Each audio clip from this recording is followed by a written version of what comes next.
Palim Palim, and welcome to already the fifth episode of this Ain't That Dating Show XXX, the monthly video podcast of Masters in Cash for the dating industry. Today, we have again a very interesting and special guest. It's Andreas Bischoff, the organizer of the European Summit shows, or one of the organizers.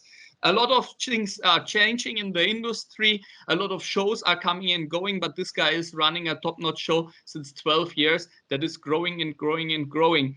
So a lot of people know you because you are like a very outgoing and friendly person. On your conferences, you speak with everybody to make it for everybody right and interesting. But for the people that maybe have not visited a show or didn't have the time or the opportunity to speak to you, please introduce yourself. My name is Andreas Bischoff. I'm one of the two organizers of the TES affiliate conferences. The other organizer would be my business partner, Walter. So we're a very small team. We're only two people organizing those events.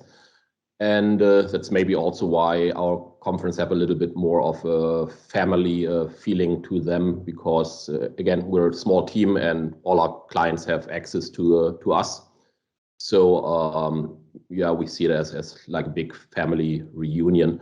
How we got into it was basically 12 years ago, there were a lot of local conferences. There were some for the German market, there were some for the Dutch and the American market, there were some for the French market, for the British market. But I was always wondering why nobody really had the idea to bring all of Europe together. And that was then basically where we said, yeah, that's something that does not exist. Let's give that a try. So we first started to bring we started with the adult online industry and brought them together, and then on a second layer we added the online dating industry, and then more and more other verticals like gaming, gambling, Nutra, health, wealth, and by now basically all verticals are welcome to the conference. Yeah, I mean, we also see this in the change of the workshops. Before it was like how to make money with your tube site and all this kind of things that are still topics, but now it's also, I don't know, how to improve your e-commerce shop. And I think in the last two Prague shows, there were like motivation guys or so. The one with the kettlebell, unfortunately, I missed that because I train even with kettlebells, but yeah, most probably I had a speech at this time myself. So yeah, the baby is growing. About the development of the show, how you started, how you met Walter, we will speak in a very tiny bit. To know a little bit more who is Andreas itself and not only as the show organizer, we come to our first category, the tell me category. It's like, yeah, two options, A/B questions, like A/B testing with a newsletter or something like this. You simply say if you prefer one thing or the other. And I'm not sure if the first question is still up to date. Living in Germany or Spain? In Spain, I mean. In Spain. But you live now in Prague or still in Spain? No, I'm in the process of, on the 1st of January, I'm moving to Andalusia, to Spain, back to Spain. So I'm exiting Prague. Back to the roots, okay. Then the next question, also between Germany or Czech Republic and Spain, the competition, beer or wine? I'm definitely a wine drinker. I'm a bad German. I'm the one guy in 85 million that's not a big beer drinker. We are anyway bad Germans because we are friendly and outgoing. You know, that is not making us a typically German. Then at the shows, you prefer the daytime business part or the nighttime party part? By now, definitely the day part. Yeah. We are getting not younger, huh? Yeah, it's later on doing the setup for the parties is it takes some extra energy. Yeah, for sure. That's the case. I had to do like 3-4 events in Bucharest, and it was always like a nightmare. Fun when it was happening, but before a nightmare. Are you a Mac user or a Windows user? Windows user. Windows I tried. We bought two really nice brand new Mac machines for the office, and I gave up after a couple of days. It's just if you're so used to one system, then I didn't didn't feel like reinventing the wheel. I've grown up on Windows. I know where all the buttons is. It's the same with a mobile. I'm an Android user ever since. So I'm not saying that Android is better than Apple or the other way around. It's just if you're used to one environment and you know where all the buttons are, it becomes a headache to switch over. Yeah, it's the same with me. I mean, I had a Mac, I had an iPhone and an iPad. The iPad I won, by the way, on your summit. Yeah, the iPad I won on your summit in 2011. Yeah. I don't even remember who was giving it to me, but I won it in a raffle. And I tried it, I gave it a chance, and I don't see the simplicity in it. For me, it's more complicated than anything else. And I just bought a new computer after 4 years, a new laptop, really like a high-end machine that makes me really happy. And I posted on Facebook, hey, what are the advices, what tools I should install and so on. And like 80% of the people were not giving a proper advice. They were saying like, buy a Mac, the new M1 processor, Mac is so much better. And I was like, that's not what I'm asking for. Okay, next question. Eating out or cooking at home? Living in Spain more, trying to eat out more, but obviously also I'm a single dad, or I'm a father, so also I need to do some home cooking. So it's I would say in the middle. In the middle. And you prefer Skype or Telegram? Skype is becoming worse by the day. So, but currently I'm still doing my video calls via my business calls via Skype or Google Talk. If it's video conferences, Telegram, I'm in the Telegram groups, but I've never used Telegram for calls. Privately, I use WhatsApp for my private calls. So business calls, I would say Skype. If it's video conference, then probably Google, and then if it's a private call, then probably WhatsApp video call. And Telegram, I'm just in there for the groups for now. But yeah, as I said, Skype more and more becomes unworkable on the mobile. I mean, at least as a chat messenger, it takes forever to load any message, and I'm sure eventually it'll get replaced by better solutions. Yeah, I mean, I would say that I use Telegram in the meantime already like 30% of the time. And if I would take out the messages that I have with the Masters in Cash team, then I would say that I use like 50% minimum Telegram. So yeah. But okay, it is like it is. So let's go to the start of the European Summit in 2009, if I researched that correctly.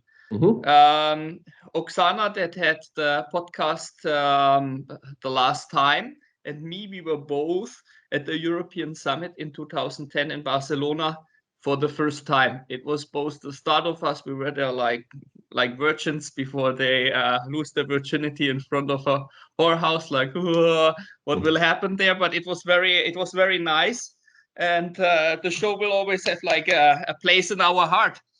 So you already said how you got the idea to start it, but for example, you do it together with Walter. How you met Walter? You were meeting him before. You were two guys. It was you two guys from the start, or you were like finding each other after it was already like started by you. No, actually, Walter and I knew each other before. Actually, before I owned,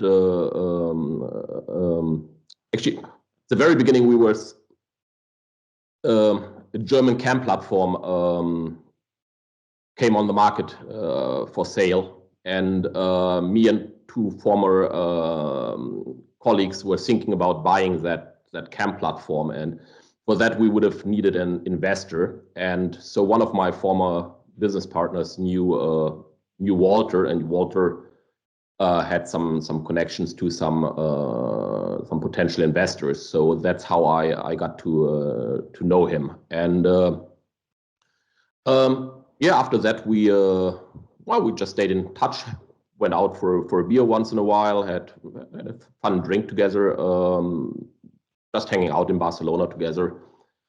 And yeah, then actually how the business idea of the European, or back in the days, the Barcelona summit came up was, no, actually a different conference organizer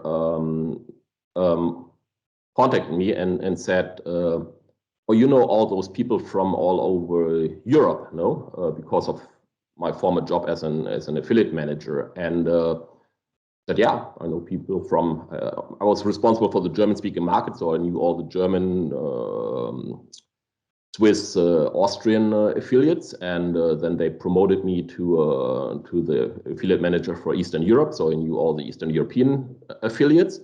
And then me speaking Spanish, I would help out with Spanish trade shows. So I knew the Spanish affiliates, and me speaking English, I would help out with the North American and British and Dutch trade shows. So I would know those affiliates, and being in a French company, I would get to know some of the French affiliates.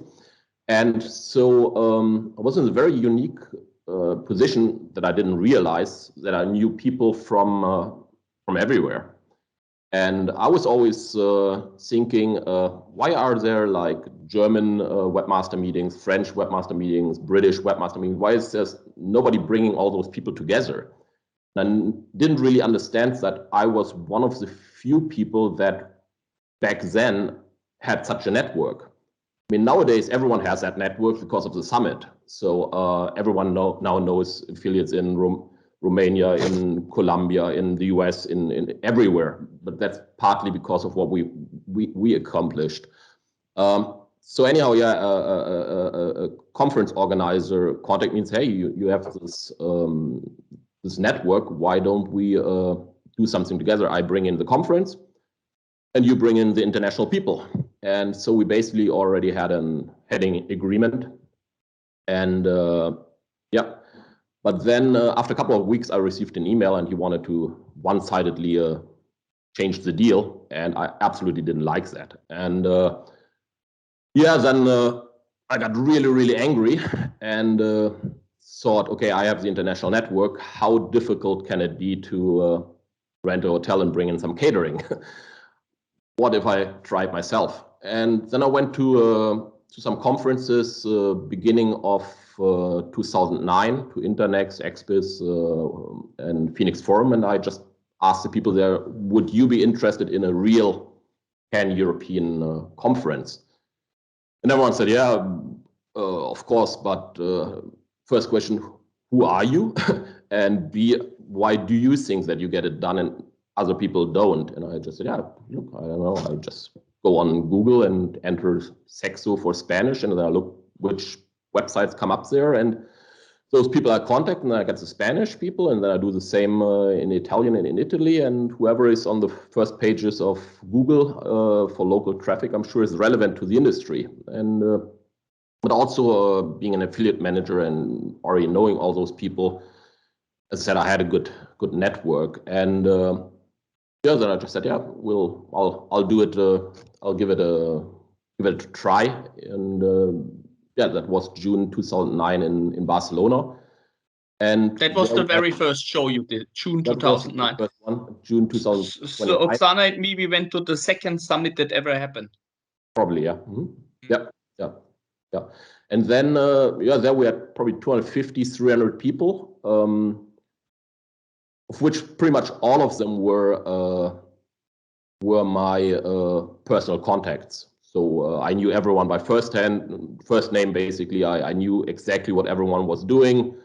So it was just basically a gathering of my former clients. But a lot of people showed up that wouldn't go to any conference anymore, probably just because I was hosting it. A lot of people said, hey, I haven't seen you in ages. And they, for whatever reason, came out to what we did. And so that was the first one. And then, yeah, Walter, before was just helping me out. He experienced the group. And after the first event or second, he said, "Wow, this is a really fun group, really nice project. I actually would like to come on board full time." And I said, "Yeah, okay." And then Walter came on board, and later we became partners. I figured that would only be fair with the amount of work and effort he's putting in. And then, again, as I said, the first conference was 250, 300 of my personal contacts, and they seemed to have liked what we did, and they talked about it positively. And then the next show we had 400 people. Then they talked positively about what we did. Then we had 500 people. Then they talked positively to their business friends, and we had 600 people. And so every half a year we grow 100 people. So it's totally, you can put a line through. So it's Which show was the most visited one that you ever did? Until now, it was Prague in September 2019. That was, there we had over 2,000 people. Mm-hmm. And then the Corona crush started. We got still through the door with a large show in Sitges in the beginning of 2020. Right before the door shut, we still had 1,200 or 1,300 people there. Without Corona, I think we would have been probably 1,800. But 2 weeks later, I think there wouldn't have been a show. So we slipped through the door last minute. Still did a good show in Sitges and a big show. But 2 weeks later, I think the whole thing would have been dead. So we got very lucky. So we still earned money in 2020, which not all conference organizers can say. And now we are with Prague being successful already in September. We also earned money this year. So luckily, knock on wood, we came through the crisis positive, which I think very few conferences can say from themselves. I was at this Qashqai show, and it was the start with COVID, when nobody was knowing in which direction it goes. Yep. And I remember that most of the people, they were so careless, includes me. I'm still a little bit careless. I don't take it too serious, but I mean, that's maybe said too little, but it's not that I, only want to stay in the house at no time. There were already people that you were not seeing since a year, and you were like, "Yo, brother, what's up?" And they are like, "Hey, bro, COVID, okay, only like this." And I was like, "What an idiot, huh?" Yeah. And then we traveled back, and I remember I traveled back, and back then, of course, a little bit broke a bit, and I was not allowed to go to the office. And I was speaking with this girl from HR, and I was like, "Why I'm not allowed in the office?" Yeah, the guys there are concerned, like the programmers or whatever. They think that we bring the disease from Lisbon. I was like, "Ha! We are not having the pest and the cholera right now. We are living with this shit since 1.5 years, and God knows when it's ending." Yeah. But we got very lucky that we got through. Lisbon with basically 0 infections. I mean, looking back, that's very lucky that happened. But now it's also going in the right direction. I mean, in Marbella, we only had 250 people, and probably 10% of those people caught COVID outside of the show, most likely, but still not a good result. But then already, we expected something at the larger show in Prague to happen in September, and strangely, we had 700-800 people, and we have 0 cases. Yeah, I have also not heard anything from Prague. Marbella, of course, I was there. I was in Prague, and in Marbella, I heard it also, but in Prague not. But as you said, and there was also a discussion in some online boards that were maybe even blaming a little bit you for making a show in Marbella and making the people ill. But first, it's everybody's responsibility if they want or not. I never heard of somebody that was forced to go to a show from their employer. It's exactly the opposite. Everybody wants to go there. And let's face it, we all went to Hemingway's on the harbor, and we were mingling with people that are coming from all over the world with their boats, and God knows what they are bringing, and sharing the bottles like there is no tomorrow. I was lucky; I was not getting anything, but others were not so lucky. And in Prague, I think that was different. So the people were not going that wild anymore. Not that wild as in Marbella. And yeah, you were taking care that this kind of stuff is not happening. If there was like masks everywhere, there was disinfection everywhere, there was tests everywhere. So you had to bring like your certificate. So nothing to blame you. When you think about this time, and especially after it was clear that Corona will not disappear tomorrow, was there a time where you thought like, or you and Walter thought like, this has no future, there is no future in shows, we give up and we start now working again as affiliate managers or something like this? Or you were always saying like, this is a chance for us because we know what we are good in, maybe some other shows are not that well prepared, and it's for us now the opportunity to survive when others are shutting down? Yep. No, I mean the question of going out of business has never crossed our minds. I mean, the thing is, you have to see, since 2009 we're growing and we're behaving. Neither Walter nor I are big spenders, so we've been financially prudent for 10 years before COVID has come around. So in 2 years you don't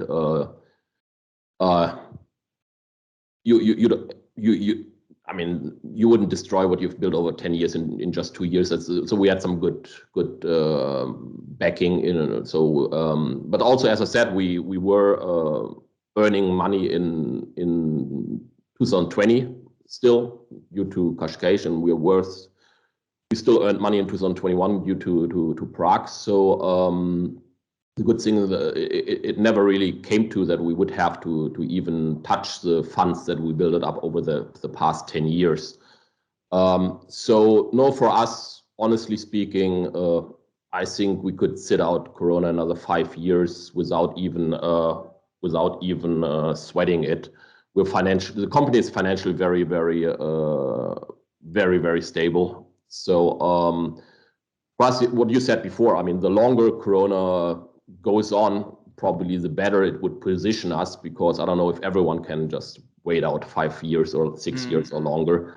But obviously, yeah, at some point you also want to earn normal money again, but also you're just sick and tired of sitting on your hands the whole time. And no, we're very happy that we're back in action. As I said, Marbella was an okay start. Prague was already a full show. Didn't feel like a Summit Light or TS Light. It felt like a real conference. And from here on out, I think it'll only get better. Sitges will be larger again, and next year in Prague, I think we'll be very close to where we came from. So Prague 2022 has this time different dates, right? What's the reason for changing that? That's that the Czech Republic has the presidency of the EU Commission or something, and so they decided to book the entire hotel for various months. So the hotel is the Diplomat Hotel. Yeah. So from September until, I don't know, probably close to a year, as long as the Czech Republic is leading the European Union or European Commission, the hotel is booked to them. So then it was the question: move it somewhere else in September or October. So we checked with the hotel in Kashkash, that didn't work out. We checked with the hotel in Sitges, that didn't work out, and we checked with the hotel in Berlin, that didn't work out, and a couple more. And then in the end, we just said, yeah, okay, we'll bite the bullet. In 2022, we'll do it in end of August. I mean, it's nearly September. It's the last August week. we're aware it'll cost us some people, but on the other hand, as you know, we're also a conference that always grows. So yeah, being in August, it'll cost us some, but also being an always growing conference, will bring in fresh blood. So the net loss will be very limited or even out. I mean, I don't expect us to grow because it's August. It'll be tougher for sure, but yeah, sometimes I don't know, you cannot always win. And but then in 2013 we'll be back to Kashkash in February and Prague in September. So then we'll be back full speed to our old system. I mean, every change of date will have for some people a positive and for some a negative effect. For example, when there is Sitges is the carnival in Cologne, and there are some really hardcore carnival people that are saying like, okay, I'm not going to Sitges. The carnival is too important for me. I would love to go to the carnival as well, but in the end, is business more important for me and for us than getting shit-faced with like a silly hat or so. So yeah, but there are people that see different, and the same will be with the change of Prague. But yeah, it looks like that will it not have such a big influence at all. Yeah, and then the next change is that Kashkash is going back to Sitges. As a personal comment that I should not make as a moderator, but who cares? This ain't a dating show XXX and not mentioned by Maischberger or something like this for the German viewers. I like Sitges way more than Kashkash. I like it way more, but why you made the move? You didn't do that to do me a favor. There are other reasons, because you were not even knowing that until now. Yeah, no. The main reason was that it took our hotel in Kashkash forever to make us a new offer adopted to the new Corona environment. Obviously, we couldn't just copy and paste the contract from 2019 or 2020. That's not realistic in times like these. So there had to be some minor changes that later on came through. So so we received a very workable contract from them in the end, but unfortunately too late. At some point you have to make a call, and so yeah, when we're still wait. Yeah, as I said, at some point we had to make a call, and then we just called up the hotel in Sitges. They want to have the group back, and they were immediately super happy to yeah, I can imagine.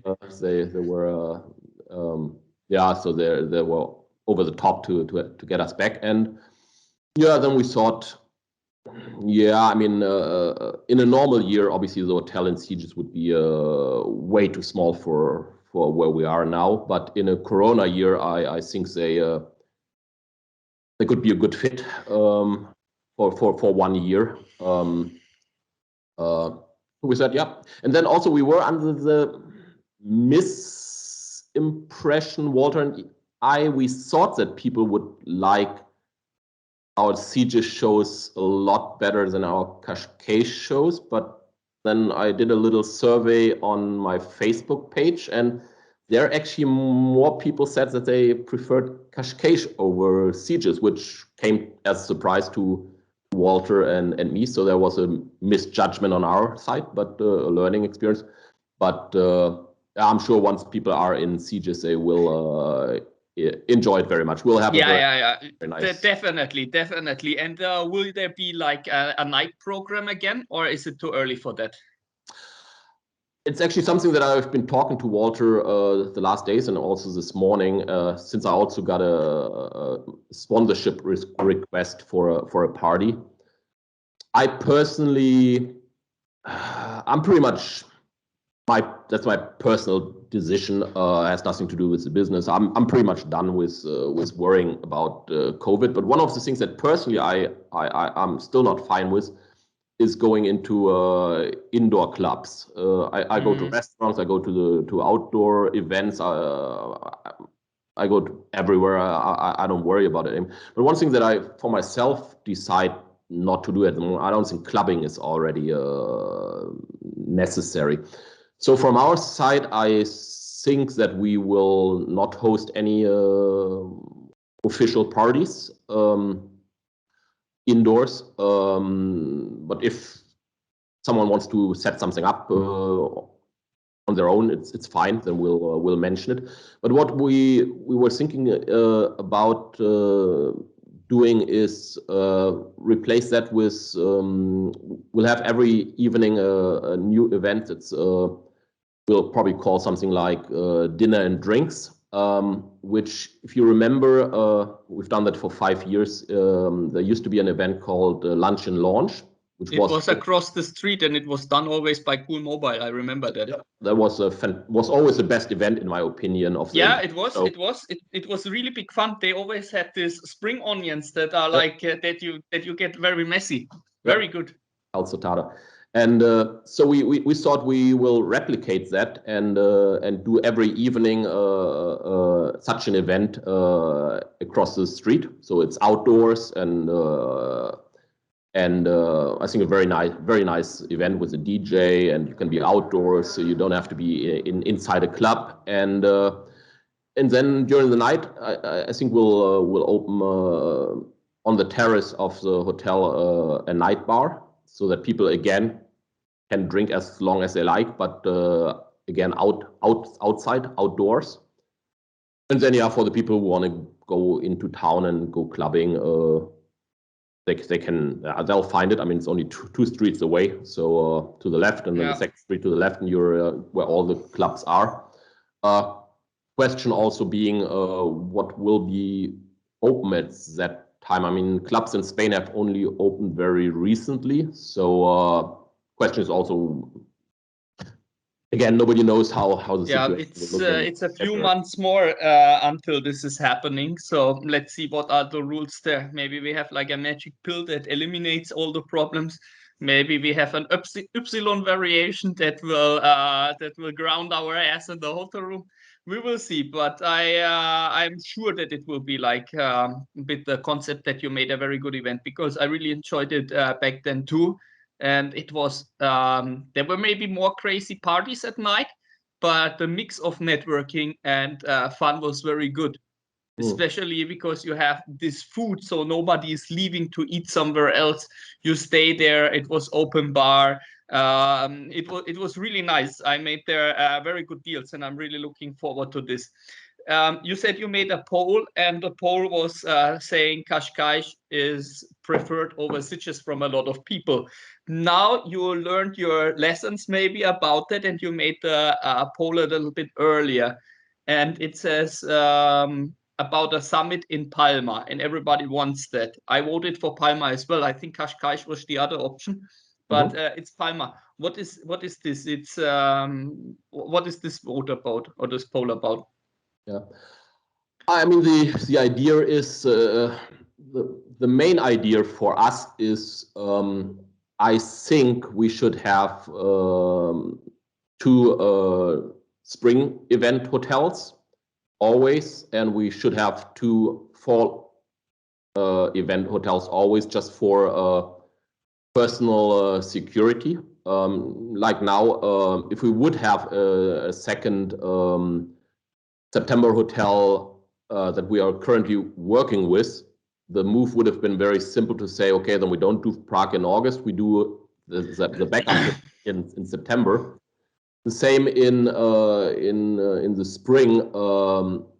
If God forbid something ever happens to the Oitavos, I mean, it gets sold, or the new owner doesn't like us, or it burns down, or I don't know, or COVID goes through the roof in Portugal, it would be nice, obviously, to have a plan B, like we have now. I mean, just get on the phone and say, hey, Hotel Calipolis want to have the business, and a minute later you have a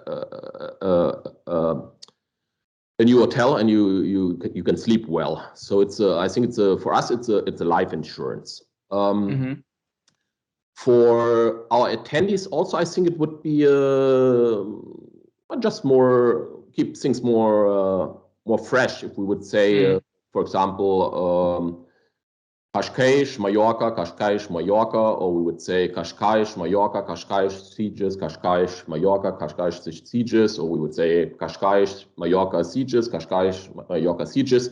Then you're back in a city every second or third year, and you actually see some development or some changes. And I think it would also help the conference not to get stale that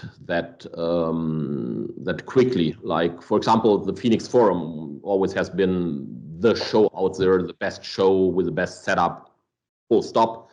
But even after 10 years, people there said, come on, same hotel, same location, same old.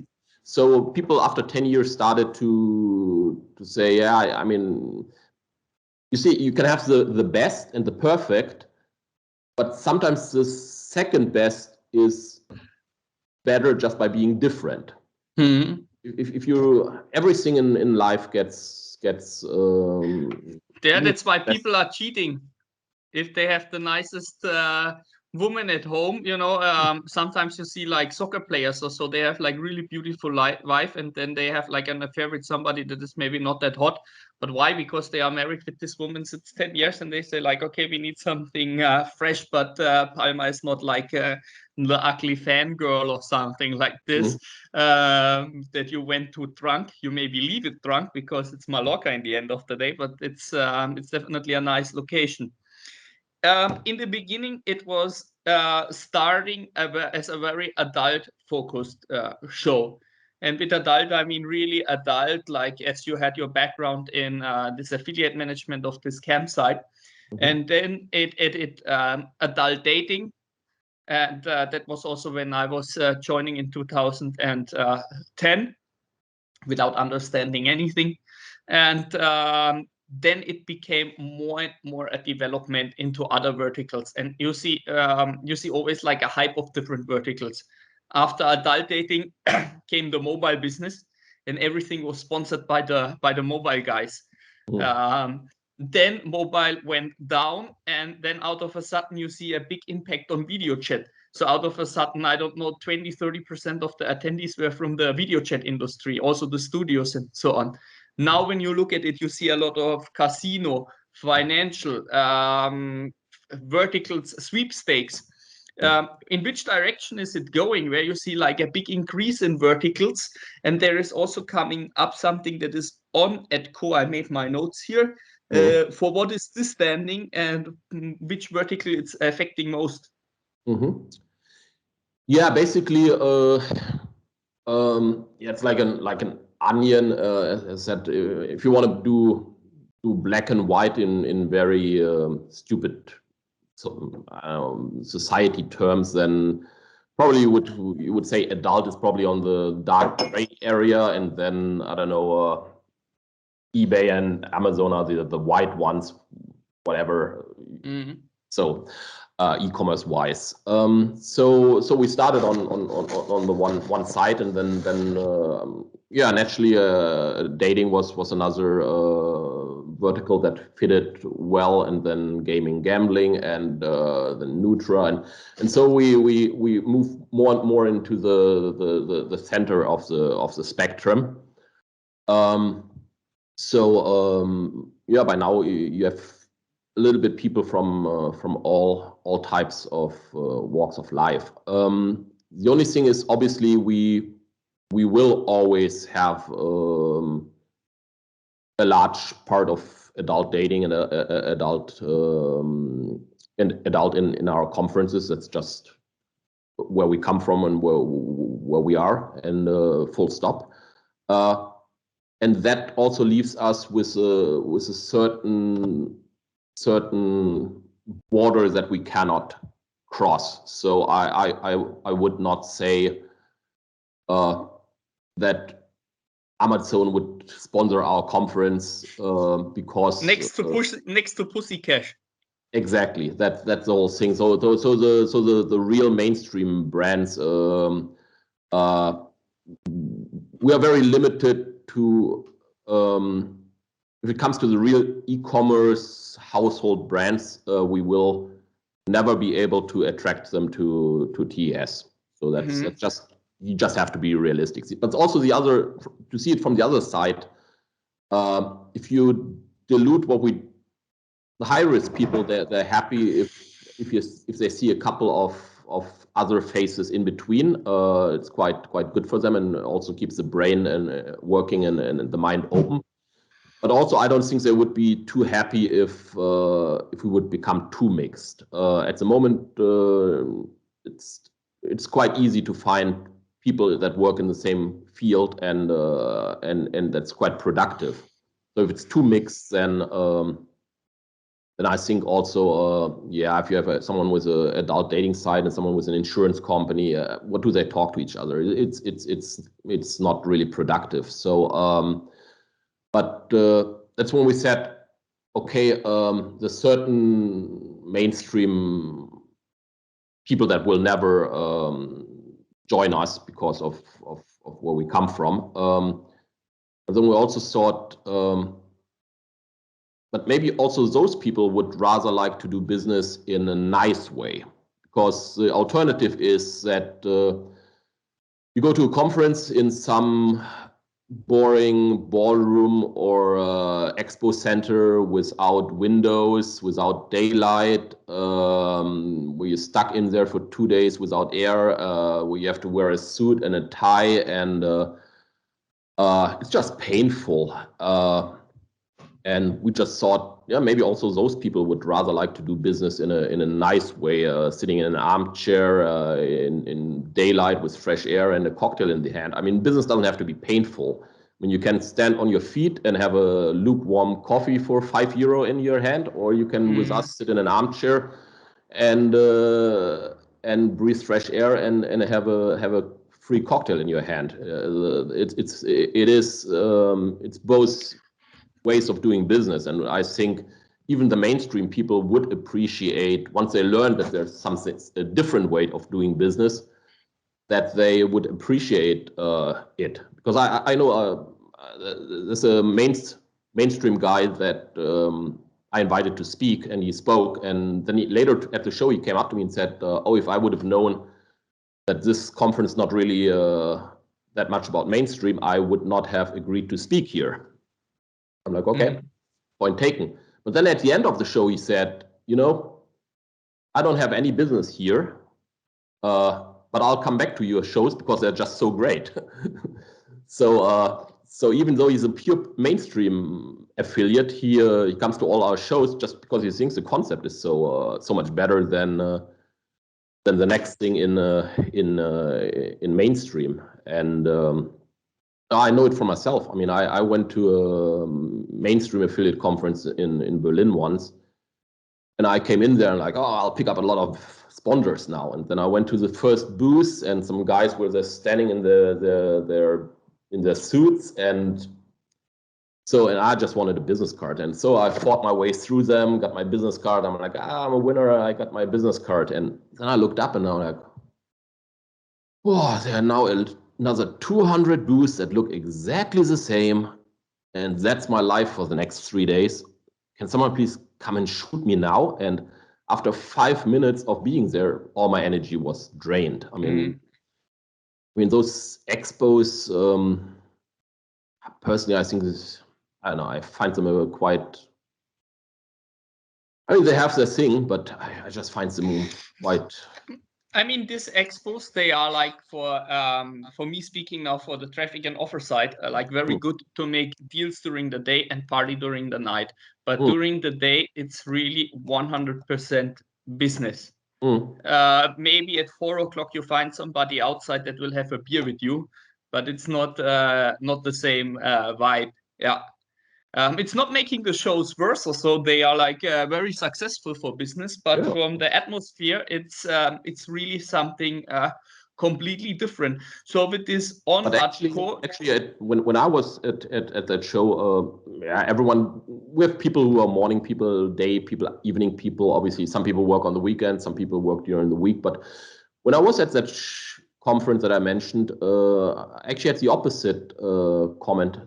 I met someone on the show floor and I said, how's it going? And he's like, I'm just bumming around here waiting for the for the networking events to happen after the conference so that I can finally do business.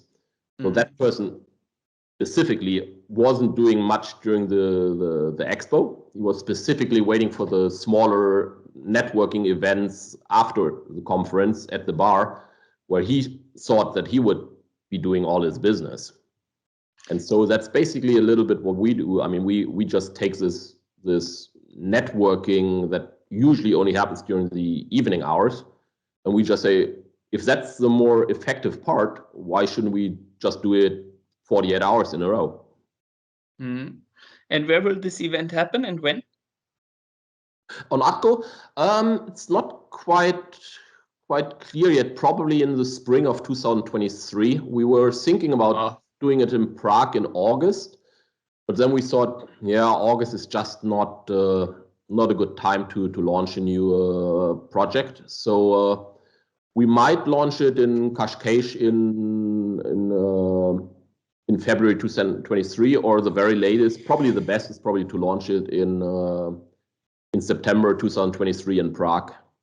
Because then we can also piggyback of ourselves and of Demexco, which then already will ensure that, yeah, I mean, if we bring 2,500 people and then Demexco is time-wise close to us, I'm very confident that only of our own 2,500 people, there are probably 300, 400, 500 people that are also doing business in the mainstream world.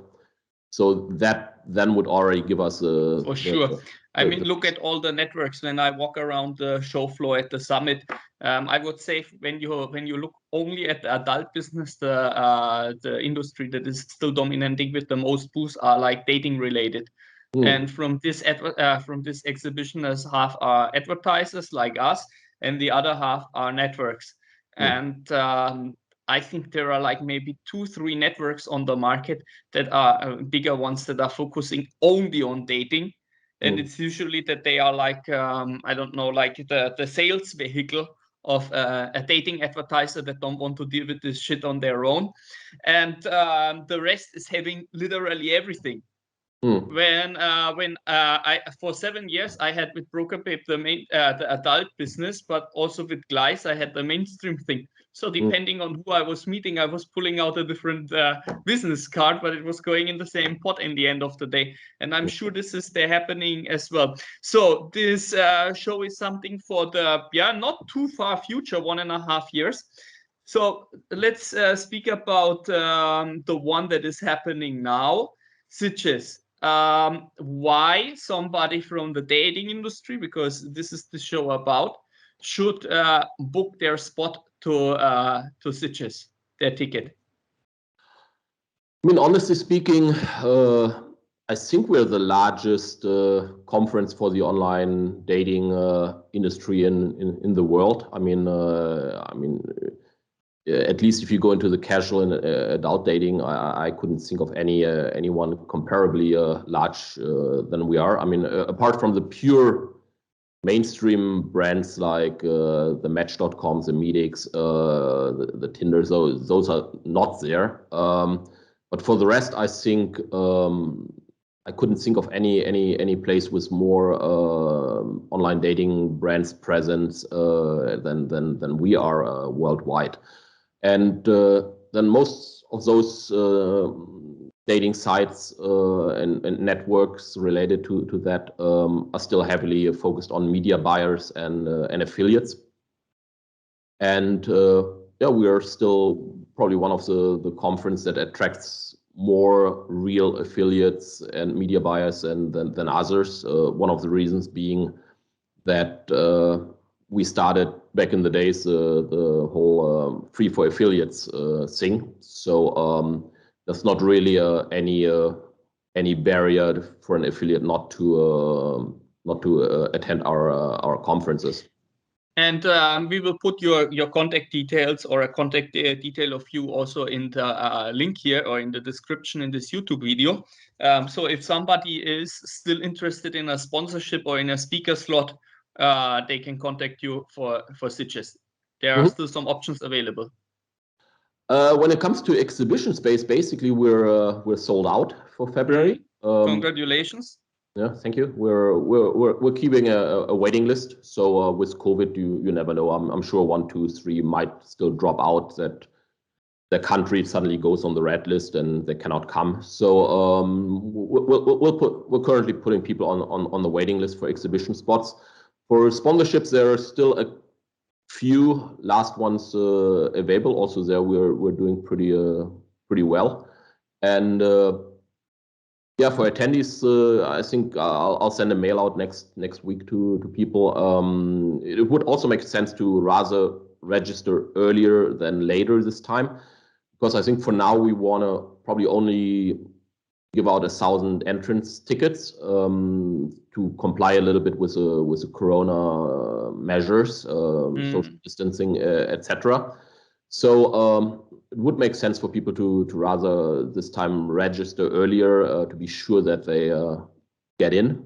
And if later on something happens and their country gets refused from entering Spain, then we have an excellent cancellation policy. So then we'll just refund them, and that is that it is. So there's no risk to booking early.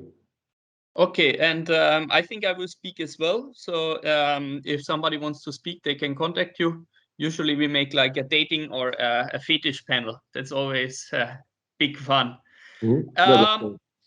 That's it with the official questions. The last point that I have here on my list is the golden nugget. It's also a category where we ask the interview partner for their most valuable business advice that we have not heard 1,000 times. So nothing like, hey, when you go to the show, take business cards. We know that. So something that is maybe a little bit more unique. What you would tell the people out there?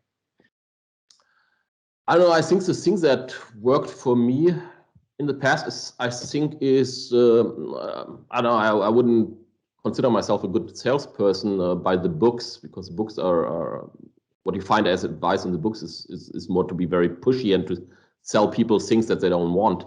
No, what I found, what worked for me in the past, and luckily I had companies that had the patience with me for that, is to be